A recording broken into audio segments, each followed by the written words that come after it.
আসসালামু আলাইকুম। Easy BBA with Rana স্যারে স্বাগত। আশা করছি সবাই ভালো আছো। আজকে আমরা honours third year management accounting সাবজেক্টের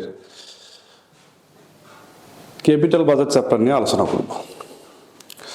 তো এই ক্যাপিটাল বাজেট চ্যাপ্টারের আজকে প্রথম লেকচার। আমরা আজকে গুরুত্বপূর্ণ কিছু সূত্র এবং গুরুত্বপূর্ণ কিছু নোট নিয়ে আলোচনা করব, যেটা পরবর্তীতে আমাদের অঙ্ক করার ক্ষেত্রে অত্যন্ত গুরুত্বপূর্ণ ভূমিকা হিসেবে পালন করবে। তো ক্যাপিটাল বাজেট চ্যাপ্টারটি হচ্ছে বাংলা হচ্ছে মূলধন বাজেট। মূলধন বাজেট বা মূলধন বরাদ্দ। এখানে কিছু গুরুত্বপূর্ণ সূত্র আছে। এই সূত্রগুলো নিয়ে আমরা একটু আলোচনা করব।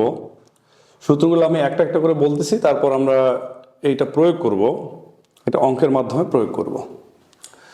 তো ইম্পর্টেন্ট ফর্মুলা প্রথমে হচ্ছে পে ব্যাক পিরিয়ড, অর্থাৎ এটাকে আমরা জানি পিবিপি, এটা দ্বারা প্রকাশ করি। পিবিপি সমান এনসিও ভাগ এনসিবি। আরেকটা আছে, সেটা হচ্ছে এ প্লাস এনসিও মাইনাস সি ভাগ ডি। প্রথম সূত্রটা হচ্ছে এনসিও ভাগ এনসিবি যদি ক্যাশ ফ্লো সমান হয়, অর্থাৎ আমরা যদি কোথাও কোনো টাকা ইনভেস্ট করি, যদি প্রতি বছরে বছরে সমান পরিমাণ টাকা আসে, তাহলে আমরা পেব্যাক পিরিয়ড নির্ণয় করবো হচ্ছে প্রথম সূত্র দিয়া। আর যদি প্রতি বছরে বছরে সমান পরিমাণ টাকা না আসে, তাহলে আমরা দ্বিতীয় সূত্রটা ব্যবহার করব। পেব্যাক পিরিয়ড সম্পর্কে যদি বলি, পেব্যাক পিরিয়ড হচ্ছে যে একটা নির্দিষ্ট সময়ে আমরা যে টাকা বিনিয়োগ করব, এই বিনিয়োগ টাকাটা কত সময় ফেরত আসবে, সেটাই হচ্ছে আমাদের পেব্যাক পিরিয়ড। আমরা 2 নম্বর সূত্রটা এখন ইউজ করব, দেখব এআরআর। এআরআর অর্থ হচ্ছে average rate of return. Average rate of রিটার্নের সূত্র অ্যাভারেজ ইটি ভাগ অ্যাভারেজ ইনভেস্টমেন্ট গুণন 100। এখন আরওআই সমান হচ্ছে অ্যাভারেজ ইটি ভাগ এনসিও গুণন 100। আরওআই অর্থ হচ্ছে রিটার্ন অন ইনভেস্টমেন্ট। তারপরে সূত্র এনপিভি সমান টিপিভি মাইনাস এনসিও। টিপিভি হচ্ছে total present value minus NCO. আমি যদিও বা এটার অ্যাব্রিভিয়েশনগুলা পাশে দিয়ে দিছি, তোমরা ওটা দেখে নিতে পারবা পরবর্তীতে। দেখো, পিআই সমান টিপিভি ভাগ এনসিও। পিআই ইকুয়াল এনপিভি ভাগ এনসিও গুণন 100। তারপর সারপ্লাস লাইফ এসএল দ্বারা প্রকাশ করি, ইউজফুল লাইফ মাইনাস পিবিপি। তারপরে সূত্র হচ্ছে পে ব্যাক রিসিপ্রোকাল, অর্থাৎ এটাকে আমি প্রকাশ করি হচ্ছে সংক্ষেপে বলতে পারি আমরা পিবিপি, অর্থাৎ পিবিআর ইকুয়াল 1 ভাগ পিবিপি গুণন 100। 9 নম্বর সূত্র হচ্ছে IRR equal A plus C minus D B minus A. যখন আমরা এটা সূত্রটা অঙ্কে যাব, তখন আমরা ইনশাল্লাহ এই বিষয়গুলা কোনটা কি সেটা আমরা আলোচনা করব। তো হেয়ারের মধ্যে আমাদের সবকিছু দেওয়া আছে, যে পিবিপি সমান payback period, NCO, net present value, এগুলো সবকিছু দেওয়া আছে। এগুলো দেখে নিলেই তোমরা বুঝতে পারবা যে আসলে কোনটা কি। তো এই চ্যাপ্টারের জন্য সবচেয়ে গুরুত্বপূর্ণ যে বিষয়টা, সেটা হচ্ছে এই টেবিলটা, যেটা আমরা প্রতিটা অঙ্কের ক্ষেত্রেই আমাদের লাগবে, যে আসলে টেবিলের মধ্যে প্রথমে যেটা আছে সেটা হচ্ছে ইয়ার। তারপর সিএফবিটি, ডেপ্রিসিয়েশন, ইবিটি, ট্যাক্স, ইএটি। উপরে কিন্তু বলা আছে যে আসলে কোনটার সাথে কোনটা যোগ বিয়োগ করতে হবে।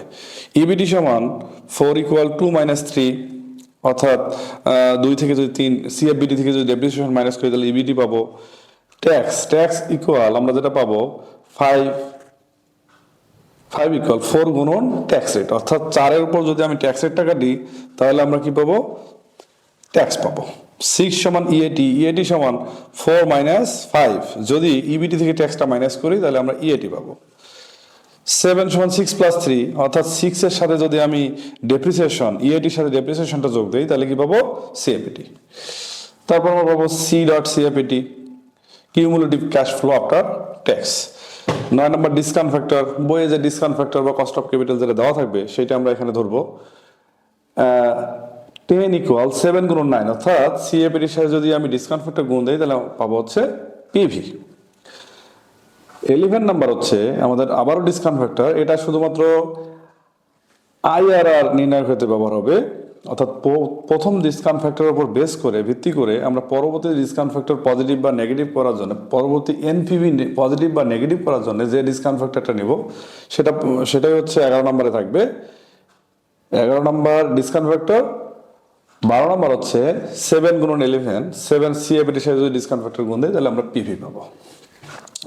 এটাই হচ্ছে আমাদের যে ছকটা, মূল ছকটা। এই ছকটা অবশ্যই তোমাদের মুখস্থ রাখতে হবে যে কোনটার সাথে কোনটা যোগ বিয়োগ করলে কিভাবে পাওয়া যাবে, কোনটা পাওয়া যাবে অবশ্যই তোমাদের একটু মুখস্থ রাখতে হবে। আচ্ছা, ওকে। তো এই চ্যাপ্টারে আমরা গুরুত্বপূর্ণ কিছু নোটস এখানে লিখছি। গুরুত্বপূর্ণ নোটের মধ্যে 1 নম্বর হচ্ছে প্রশ্নে যদি ট্যাক্স রেট এবং ডেপ্রিসিয়েশন থাকে তাহলে টাকাগুলো যেগুলো দেওয়া থাকবে সেগুলোকে আমরা সিএফবিটি ধরবো। অর্থাৎ প্রশ্নে যদি ট্যাক্স রেট এবং ডেপ্রিসিয়েশন থাকে তাহলে প্রশ্নের যে টাকাগুলোকে আমরা কি ধরবো? সিএফবিটি ধরবো। আর যদি না থাকে, অর্থাৎ ট্যাক্স রেট ডেপ্রিসিয়েশন দেওয়া না থাকে, তাহলে আমরা ধরবো হচ্ছে সিএফএটি। প্রশ্নে যদি ওয়ার্কিং ক্যাপিটাল থাকে তাহলে এনসিও হবে cost plus investment plus working capital. Working ক্যাপিটালকে আমরা ডাব্লিউসি দ্বারা প্রকাশ করি।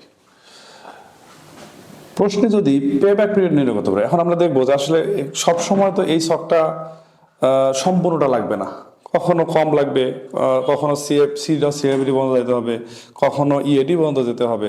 কখন কোন ঘর বন্ধ যাব সেটা আমরা একটু দেখি। প্রশ্নে যদি আইআরআর আরওআই নির্ণয় করতে বলে তাহলে আমরা ইএটি পর্যন্ত করলে হবে, অর্থাৎ 6 নম্বর কলাম পর্যন্ত গেলেই হবে। প্রশ্নে যদি আমাদের পে ব্যাক পিরিয়ড নির্ণয় করতে বলে তাহলে তো সি ডট সিএবিটি অর্থাৎ 8 নাম্বার কলাম পর্যন্ত।